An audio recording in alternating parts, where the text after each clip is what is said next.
Lalo pagkabata ang nilagyan niya. Oo, lalo mo talaga mas malaki. Eh di kayo maniniwala, isang puno na yun, 30 years na. Yun. Yung natira na yun sa huli. Yung unang tanim ko na magpatay ako, tinira ko yun. Oo. Kaya... Ano ulit pangalawang tanim? Oo, eh biro mo 30 years, ang kalamansi buhay pa. Ay ito, nakakailan salin na rito. Dalawa na yan, no? Dalawang salin na yan. Oo, dalawang salin na. Bagay yung sisineka ni Reye kung hindi palagay ko ginamitan ng ganun, wala nang dahon ni Reye. Ay, opo. Matanda na nga. Matanda na yan. Tsaka ako na natutuyo na yung mga sanga. Yun ang karaniwan. Pero nung ginamit yan, wala na yung natutuyo yung sanga. Yung sanga, napipigil. Oo, napipigil siya. Tsaka yung makikita nyo yung tinatawag na balachiko. Yung dahon. Nakikita nyo yung mga nadadaanan niya ng balachiko. O mo kasi hindi sila nakakagamit ng organic fertilizer. Oo, kumukuha siya. Sa atin, mga parang panat na yung bunga ng kalamansi. Ayun, kuha na kasi dahil doon sa mga synthetic natin nagagamit. Tsaka hindi naman siguro kayo oho sa tubig at malakas ang tubig doon. Ito kung tubigan lang ito tuwing dalawang beses ang buwan. Tapos klasang po ng tubig So, niya. Tubig. tala sa amin lingguhan. Ay, lingguhan pa tubig ninyo. Oo. Bisa mas madaan. Oo, makakuha niya. Tinanin niyo naman ang bunga nito. Oo, lalaki niya. Parang bungang bata talaga. Pagkapalaki ng ganirebo nga. Oo, ay marami.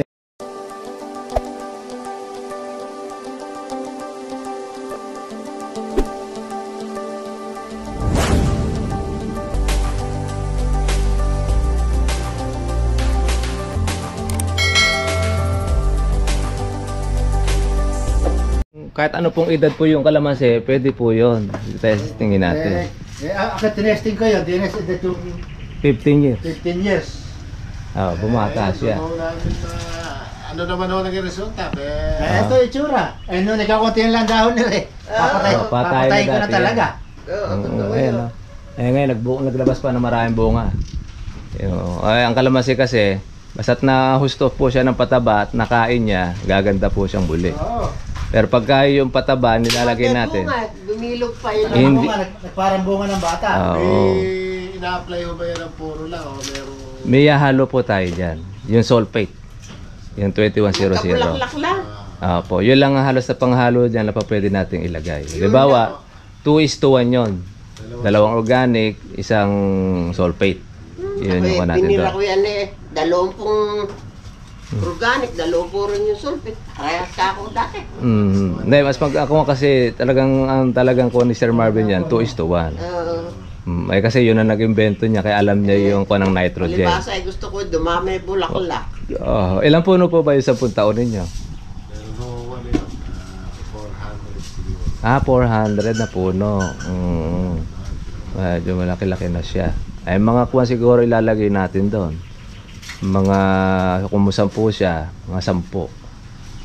Pansampu yun. Oo, pansampu siya kasi may edad na po yung kalamansi ninyo eh. 2 buwan naman ang gusar mo, hindi ka lang nilagay. Apo, every 2 months naman yon. Ngayon, halimbawa, nalagay na po natin ngayon yan, yung pong abono. Susunod ninyo ilagay nun, pagpapamulakak na tayo ng pang November and December. Ang lagay nun, by September. August and September. Matipid daw sa ano. Opo, matipid yun. Sa synthetic, pag kinain na yun, ubos na. Kinakain o kalamansi yung... Opo. Habang tubig kayo ng tubig doon, kain siya ng kain. Ang kagandahan pa no. Yung mga patawag nilagyan nyo lang hindi niya nakakain, kakainin pa yun. Oo, bubuhayin niya muli yun. Bubuhay yung mga ugat niya.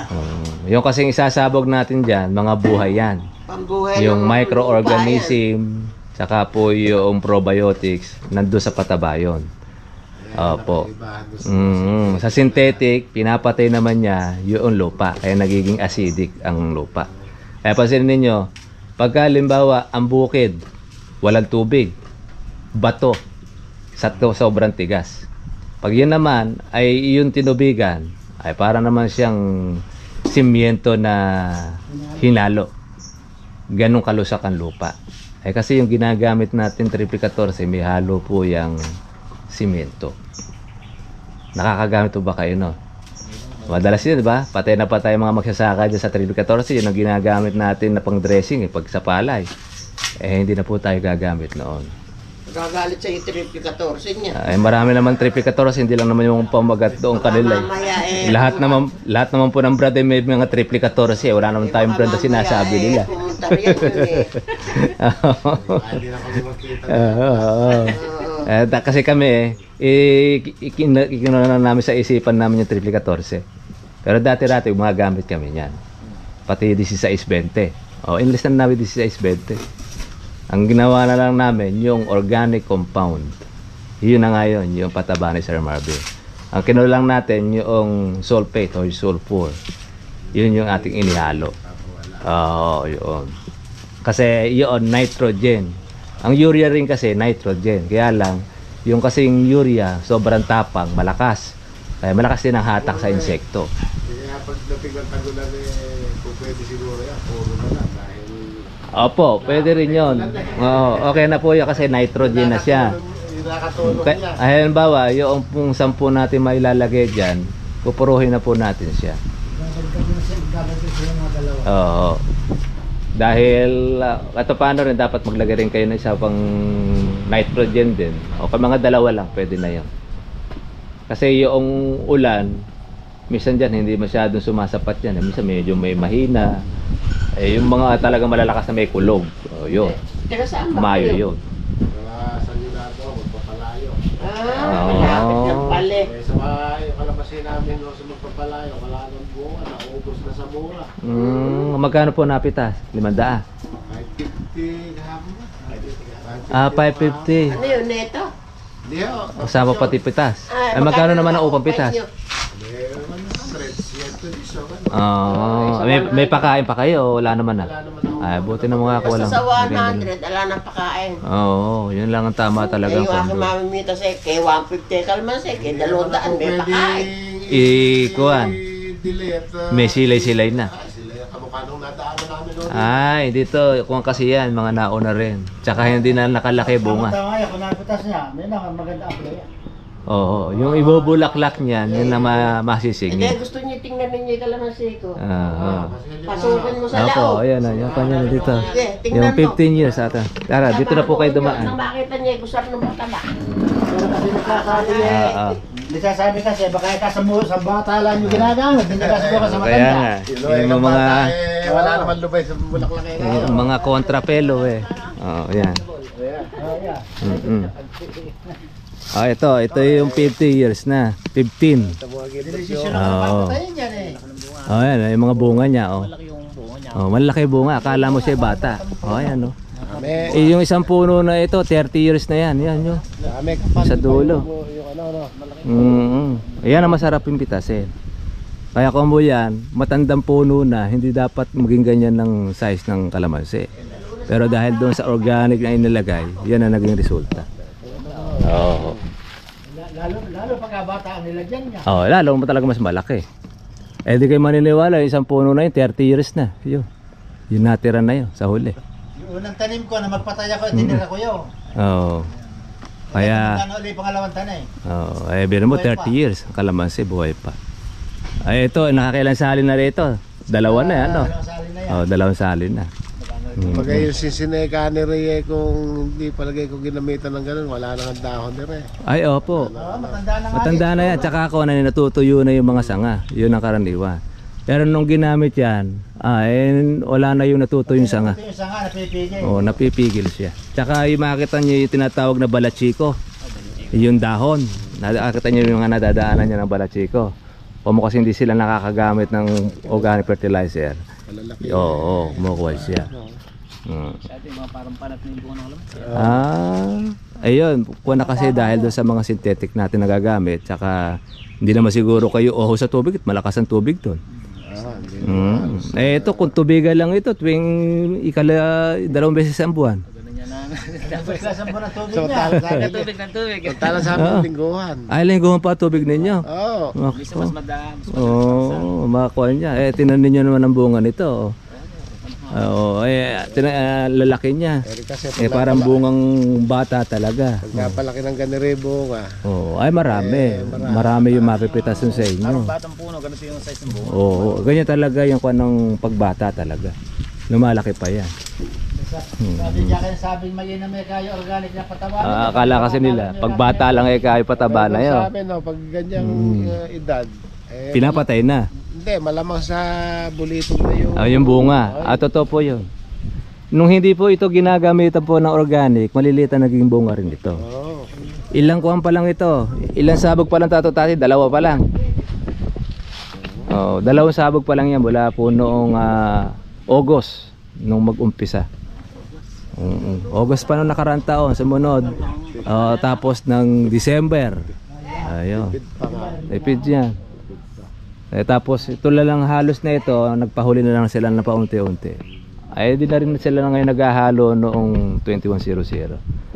Puro na yung ginagamit. Pero noong una namin ginamit, pamoy nyo kasi ang kuwan ni Sir Marvin, haluan ng 2100. Ayan, walang, hindi nyo na inaanohan na yan na... Ini-spray. Foliar, gano'n. Foliar. Meron rin tayong mga foliar na ginagamit din. Kasi ang foliar naman, para naman yun sa pagkain ng dahon. Kasi lalong bibilis kainin yung abono natin pagka meron foliar. Pero yung ginagamit natin foliar dito, organic din.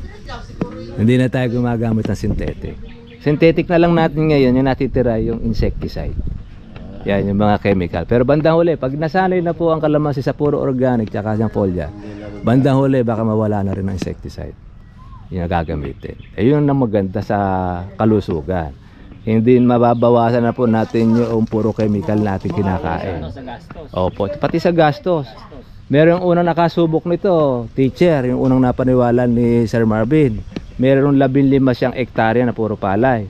Kung kumuha siya ng abono sa kanyang suki, 150 bag para ma-apply niya yung 15 hectares. Nung gumamit siya una kasing nagpasample gumamit siya ng organic fertilizer. Ang nakuha lang niyang abono, 10 piraso na lang. Kaya sabi nung mga supply niya, ba't ba konti na lang kayo abono ninyo? Di naman niya masabi kumukuha na siya ng organic fertilizer. Dati-rate, kung kumuha naman siya ng gamot, napakarami. Ano bandang huli, isang klase na lang yung gamot. Ba't ba ito lang kay gamot ng mga mahina pang klase kinukuha mo? Hindi lang alam, pambulabog lang at pang-amoy lang. Gano. Kaya laki nung naka-menos niya. Hindi na yung medyo na sa bunga. Opo. Tsaka kita niyo talaga yung bunga niya, malalaki. Tsaka kawan siya yung makatas Maganda size. Maganda size. Tsaka hindi po siya katako tusukin. Ang kalamansi kasi pag halimbawa luto siya doon sa mga synthetic natin ginagamit. Pag umabot na yung ganitong size ang kalamansi, asahan nyo na po tusok ng putakti dyan. Sigurado may tusok na yan. Kaya minsan hindi mo na maaawat yan na i-delay ang pitas. Makikita mo halos 50-50 na. Sa inyo hindi na pa pwedeng i-delay ito sa palagay ninyo pwede pang i-delay yan. Aabot pa, makapaghihintay pa yan kasi malaki, wala pang ganong mga putakting nanunusok. Ganito na lang size ng mga matatandang puno. Ganyan talaga yung karamihan pagka yung maliliit yung kalamansi tsaka yung matanda na. Pero tinan ninyo, malintog pa. Tsaka wala kang ganito magiging size. Kaganda pagka sa epekto ng organic. Nakakapanghinaya nga doon sa ating mga katribyan na kung hindi matutuklas si Sir Marvin, didirekta niya sa mga farmers yan. Para yung mga farmers makinabang. Kasi pag pumartner dyan, ang mga businessman, hindi na po natin ganun mabibili na mura. Sigurado yan, magiging presyo na nangyari yan, tsaka yung mga mamahalin na hindi mo naman makikita yung gusar na kagaya ng gusar niya. Sabi nga, wala tayong maitatapat to sa abon na gawa po ng Pinoy. Kagandahan nung gawa ng Pinoy yan. Kung minsan naman sa atin gusto pa pinatatatakan si Bambasa, gawa lang din dito tas mamamahalan lang yung produkto. Wala silang tiwala pagka Pinoy na imbento. At saka kulang ng suporta sa gobyerno. Yun ang isa sa talagang totoo. Kasi marami kasing tatamaan yan Una-una, siyempre sa agri-supply. Pag natuklasan kasi yung pataba na yan, dadalang na doon sa pagbili po ng abono. Opo. Totoo po yun. Kaya yung insecticide kasi tsaka yung mga pataba natin ginagamit, kakambal ng insecticide yun. Pansinin ninyo, pag kayo po ay nagsabog ng abono ng ating chemical na ginagamit, yung synthetic, ihandaan nyo na po yung inyong pang insecticide. Dahil ang mga insekto nandyan na yan. Pag nandyan na, namulaklak na, tatawagin ng mga insekto. Marami na dyan mga insektong makikita mo mga bago, mga iba na. Doon mo ngayon mag-i-spray na. Yun na kasi kakambal nun. Doon na tayo sinanay ng mga multinational. Matipid lang ito. Opo, every 2 months lang ang lagay natin dito ng pataba. Actually, yung gumamit po ng palay, kasi sa palay pwede ito yung organic fertilizer. Pinasalubungan lang niya. Yung una, inihanda mo na niya yung bukid niya. Bago niya taniman. Para nagpaupo. Oo, paupo ang tawag doon. Pinaupuan lang. Alam nyo, yung palay na itinanim, hindi naglante.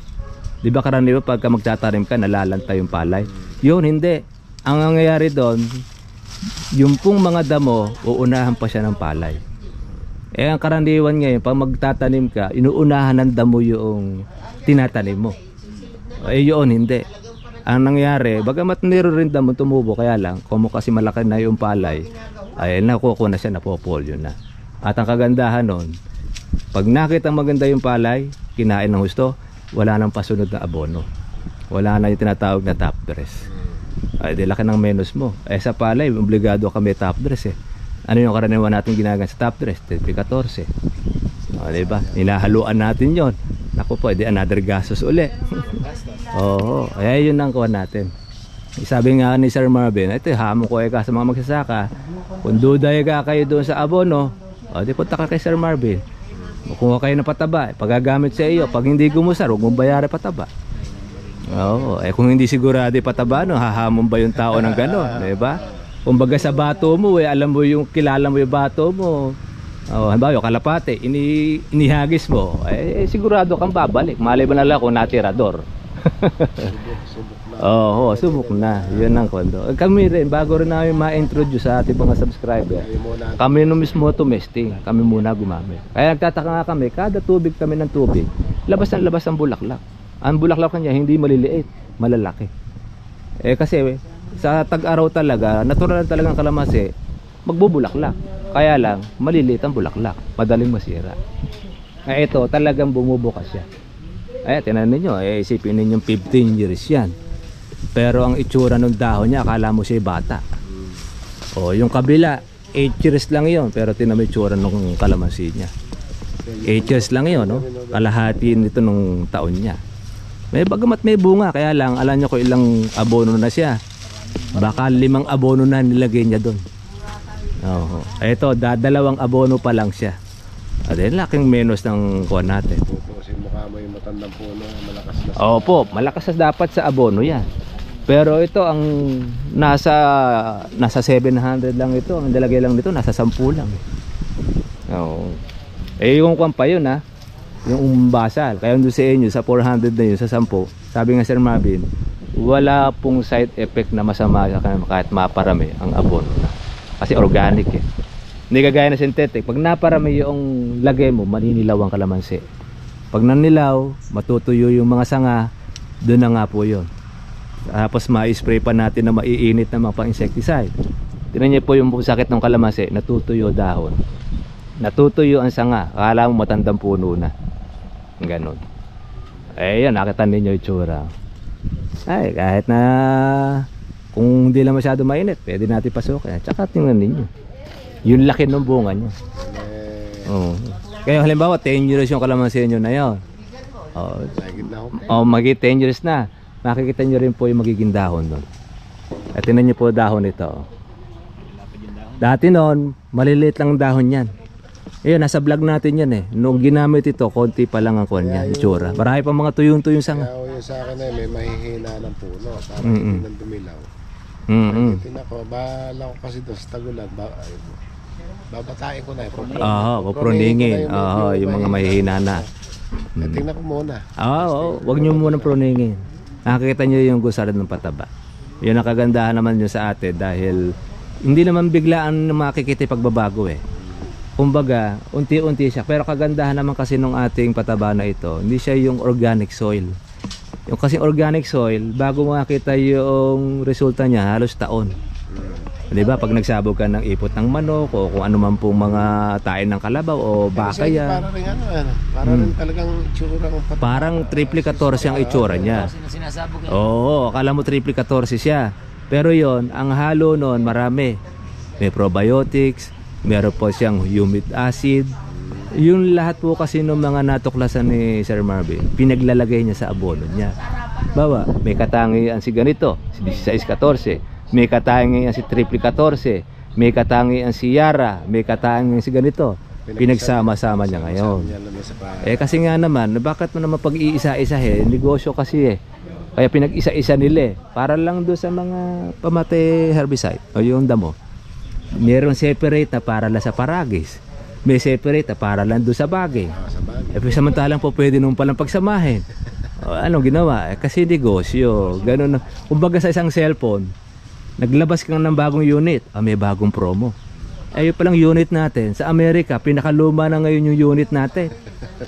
Kung ilang may Apple 16, may Apple 18, 17. Bakit yung papagsama-samahin? Di ba? Inuunti-unti kasi business. Si Marvin, basta't meron pa siyang matutukla sa pambago, ilalagay niya ulit sa pataba niya. Kumbaga, improve siya ng improve. Halimbawa, meron kang tanim na sitaw, igagawa ka niya ng pataba ukol sa sitaw mo. Ano ba tanim mo, Ika? Meron akong mais dito, bibigyan ka ng pataba para sa mais. Kalamansi, bibigyan ka niya. Yun nakagandahan ako. Separate talaga, na-exclusive kang igawa. Isa kang makakita ng ganong inventor. Yung inanin ng matandang puno na yun, karaming inanin na yun. Oo. Ganyan lang kalalaki. Ganyan lang. Ngayon pala, kung naging size ko, nako, dodoble. Dodoble, ano? Makapaghintay pa sana. Makapaghintay. Pero kung yun ay nasabugan ninyo ng kuwan, nung bago, noong bago siya lumaki ng ganong husto, baka malimit pa ninyo yung dihado kayo. Mababawasan yung pagkatusok. Bagamat may mga tusok, kaya lang hindi ganun siya karami. Tinan ninyo, halos kasabayan lang din sa inyo rin yan. Yung marami kasi mga mabunga dyan, halos magkakasabay ang bulaklak. Kaya nga bumaba po ang presyo dahil sabay-sabay nagbulaklakan Pero tinan naman ninyo yung itsura ng kalamansi niya, verde pa. Doon sa kasabayan nito, naninilaw na kaya obligado ng pitasin. Yun ang advantage pagka organic. Dito ba sir ngayon na magkano kalamansi? Dito po, ganun din. 500 to 550. Kukuhan din po yan, titinan. Kasi pag sumagad na po kasi ang baba ng kalamansi, natutuwa na kami na doon. Para sagad na rin. Sagad na po yan. Kasi presyo na tagulan na yan Libandaan Totoo po yun. Ngayon lang po nangyari yan. April na ito. Nagda2,000. Kasi kaya naman po nagkaganyan po ang kalamansi natin. Kung bakit? Maagang huminto ang ulan. Nung huminto ang ulan, nakapagkondisyon ang lahat ng may kalamansi. Dahil hindi nagtubig. December, lahat nagsipagtubig. Sabay-sabay ngayon ang bulaklak. Ngayon yung iba na nag-delay ng kanilang tubig, yun yung pang Mayo. Yun ngayon maaaring makalusot. Kaya lang, konti rin ang nakalusot ng pang Mayo. Bakit? Nasaktan masyado yung kalamansi naman nila nung natigang. Totoo po yun. Hindi ba kagaya naman nakaraang taon, huminto yung ulan November maaga. October pa lang September pa lang nakatapusan, wala na naging ulan Opo, kaya maaga na kasi pag kondisyon yung mga magkakalamansi at sabay-sabay nagpabulaklak. Siyempre, alam na rin ng diskarte na pagpapabunga. Kagaya sa inyo, ilang po yung napitas ninyo sa 400 na puno? May 200 po ba? Wala naman, mga 650, mga gano'n. Pag pinagsama-sama yung isang ani na yun. Marami rin yun. Kung ganyan pala naging laki. Mga 200 kukuha, Tsaka matigas siya. Hindi po siya tusuki. Buhalihin mo, hindi naman siya sa tubig. Totoo po yun. Ito, ulan pa lang yan. Nabibitak pa nga yung lupa. Yung malakas na ulan yun. Isa pa yun. Kaya yung mga kalamansi, bumagak ang presyo, umulan kasi ng buong Pilipinas. Siyempre, yung mga hindi nakapagpatubig, lumaki na yung kalamansi nila. Siyempre, pag malaki na, makatas na yun, tutusukin na putakte. Pagka marami ng dilaw, obligado na lang papitas. Pag pinapitas nila, siyempre, kakasabay-sabay. Kaya, babaha sa palengke ng kalamansi. Pero wala namang nangyari na itinatapo ng kalamansi dahil hindi mabili. Yan naman, itatapo tayo. Yan. Ayun po, pinakita natin po yung 15 years old na kalamansi. para doon sa kanya 10 taon yung kaibahan. Pag nadikit pa yung bunga ng ano din, parang... Oo, parang anak lang po siya no 15 years. Kasi kung taon pa lang yun yung palaka mo. Higit na rin ako konti dahil... Oo, mga siguro kulang-kulang 11 ano.